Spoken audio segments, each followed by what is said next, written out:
ही अशी रस्त्यांची अवस्था आहे। म्हणजे दर 5 वर्षाला जर आपण परत नवीन रस्ता करायचा, जर रस्ता जर 5 वर्षामध्ये जर असे उकडून जात असतील मग काय। आणि याच्यामध्ये होतं काय, आता भ्रष्टाचार कसा होतो ते तुम्हाला सांगतो। 15 लाखाचा रस्ता आहे, 15 लाखाचा रस्ता आला का जो पुढारी खासदार असू द्या आमदार असू द्या, जो ते पत्र देतो तिकडून मिळवून त्याला मंजुरीचं, तो घेतो 20%। 15 लाखाला 20% किती झाले? 3 लाख रुपये। 3 लाख रुपये 3 लाख रुपये गेले, खाली किती राहिले? 12 लाख। 12 लाख।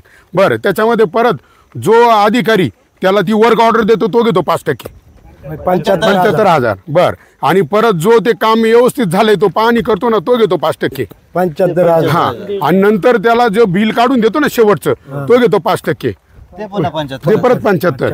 आणि किती झाले? 5.25 लाख रुपये हे झाले त्या 15 लाखातले। आणि नंतर परत त्याच्यामध्ये त्यांना जीएसटी 18% केंद्र सरकारला द्यायचं आहे। जीएसटी 2,70,000 म्हणजे 2,70,000 आणि ते 5.25 हे किती झाले? 7 लाख रुपये। मग 15 लाखातले जर 7 लाख रुपये जर असे गेले तर त्याला 8 लाखामध्ये त्या ठेकेदाराला रस्ता करायचा आहे। मग मी माझ्या पुढाऱ्यांना मी नेहमी सांगतो का अरे तुम्ही तुमची टक्केवारी घेऊन बाजूला वात्या, तो पुढारी अधिकारी त्यांची टक्केवारी घेऊन बाजूला वात्या, मग त्या ठेकेदारावर लक्ष ठेवील कोण?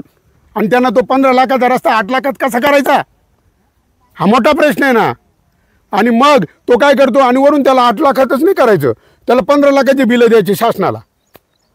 15 लाखाचे बिलं द्यायला त्याला परत ते खोटे बिलं बनवून देणार आहे, परत ती टक्केवारी। आणि त्या 8 लाखात तो पूर्ण रस्ता नाही करीत, त्याच्यातही त्याला 3-4 लाख रुपये पाहिजे, त्याने एवढे चक्रा मारलाय तो घेतो त्याच्यात 3-4 लाख रुपये। मग 4 आणि 5 लाखामध्ये रस्ता होईल कसा? जो रस्ता 15 लाखाचा आहे, म्हणजे अख्खा महाराष्ट्रातले देशातले सगळे कामं आणि भ्रष्टाचार असा चालू आहे।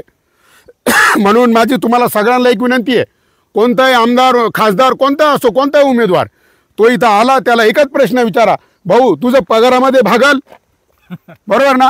पगारामध्ये भागल का? आमदारला 2,64,000 रुपये पगार, खासदारला त्याच्यापेक्षा जास्त असेल, आणि वरून मरेपर्यंत पेन्शन, मिळाल्यावर कुटुंबाला पेन्शन, मग एवढंच भागल का? तो हाच म्हणणार आहे नाही। अरे आपण ठेकेदारांना विचारू, त्यांचे कान धरू, तुम्ही फक्त एकदा विचारून घ्या, जाहीर सभांमध्ये त्यांना शपथी घ्यायला लावा। म्हणून आम्हाला आता असाच उमेदवाराला आम्ही मतदान करू जो छाती ठोकून जाहीर भाषणांमध्ये सांगेल मी टक्केवारी घेणार नाही आणि कोणाला टक्केवारी घेऊ देणार नाही। का रे हे अधिकाऱ्यांनो, लाख 1.5 लाख रुपये पगार ना तुम्हाला, तरी भडव्यानं तुम्हाला रस्त्यांमधलं खायचं आहे का? संडासांमधलं खायचं आहे तुम्हाला? लाजा नाही वाटत? अरे त्या वर्षाला तर घाबरा जरा।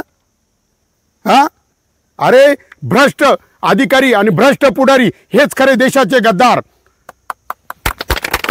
म्हणजे एकमेकास सहाय्य करू अवघे होऊ श्रीमंत, लाचखोर भ्रष्टाचारी, लाचखोर भ्रष्टाचारी हेच खरे देशाचे गद्दार। मग अशा गद्दारांना, अशा भ्रष्ट लोकांना आपल्याला धडा शिकवायचा आहे। तुम्ही सगळे संघटित आहे, कोणताही पुढारी येऊ द्या त्याला विचारायचं, भाऊ तू टक्केवारी शिवाय काम कर, पगारात तुझं भागलं पाहिजे तरच आम्ही तुला मतदान देऊ। जय जवान जय किसान, जय जवान जय किसान, भारत माता की जय, भारत माता की जय, वंदे मातरम, वंदे मातरम। भूमिपुत्र फाउंडेशनचा विजय असो, भूमिपुत्र फाउंडेशनचा विजय असो। चला, धन्यवाद। धन्यवाद।